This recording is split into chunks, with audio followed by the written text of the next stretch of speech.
Na usina que gera a eletricidade e o calor para as casas da cidade deles, eles usam a madeira. Então eles acabam usando isso como matéria-prima para gerar a eletricidade e o calor que eles precisam para aquecer as casas. Na realidade, o carvão é um combustível fóssil, né? E você acaba tirando isso da crosta terrestre e quando você queima, você emite esse CO2 na atmosfera, enquanto que quando você queima a madeira, você mantém como se fosse um ciclo fechado, porque teoricamente esse CO2 que você emite ele é reabsorvido pelas plantas que estão crescendo, né?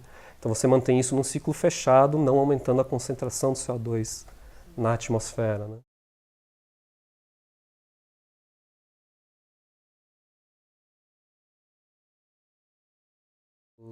Os planejadores, os prefeitos e os políticos dessa cidade querem manter esse título e querem ir além, né? Eles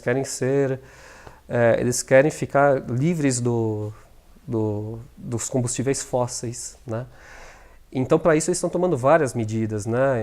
Eles estão colocando, por exemplo, células fotovoltaicas em cima de prédios públicos e eles estão fechando o ciclo, né, por exemplo, de desperdício de comida. Eles estão fechando assim o sistema de esgoto. Eles querem produzir biogás, né, a partir do metano que é produzido do esgoto deles, né? E eles estão querendo usar esse biogás como outra fonte para queima, para gerar eletricidade e calor, e também usar isso no sistema de transporte deles, né? Então todos os veículos que eles usam na cidade, públicos, né, seriam movidos com esse biogás. E dessa forma tentar desvincular o crescimento e o desenvolvimento econômico deles da emissão de CO2. Por exemplo, né, eles têm várias ciclovias e tudo mais lá, né? Eles tentam fazer essas ciclovias de uma forma mais que você tenha acesso a serviços mais facilmente através das ciclovias para você não precisar usar o seu carro, né? E dessa forma evitar a emissão de CO2. Apesar deles terem um transporte público muito desenvolvido e muito bem servindo várias áreas, ele é caro lá, né? Então teria que envolver esse stakeholder, né, que a gente chama, por que não fazer uma curva de oferta e demanda?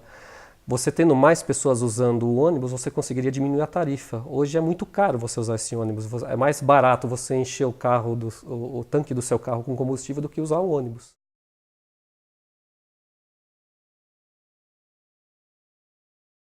Existem certas características culturais das pessoas, né, que eles chamam da privacidade, do sueco, né, e a utilização do carro ajuda essa privacidade, vamos dizer. Você não chega, por exemplo, num metrô, num trem na Suécia e vai cumprimentando as pessoas, porque você está, como dizendo, interrompendo essa privacidade deles ou atrapalhando essa privacidade deles, né? E o carro é um símbolo dessa privacidade também. Então, eles conseguem manter essa privacidade usando o carro.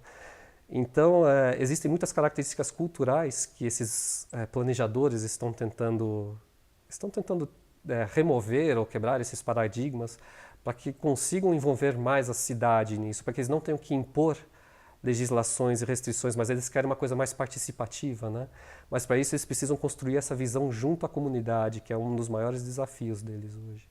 Existe muita coisa acontecendo, né? Muitas empresas tentando fazer as coisas acontecerem, independentemente de legislação ou não.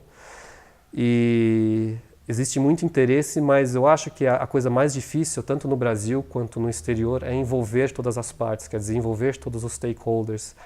No caso de uma empresa, envolver toda a cadeia de valores, toda a cadeia de suprimentos, né? E se conversar mais, né? Eu acho que se a gente não se abraçar, tem muita gente fazendo coisas isoladamente, talvez se a gente conseguir unir esforços, a gente consiga fazer muito mais em menos tempo.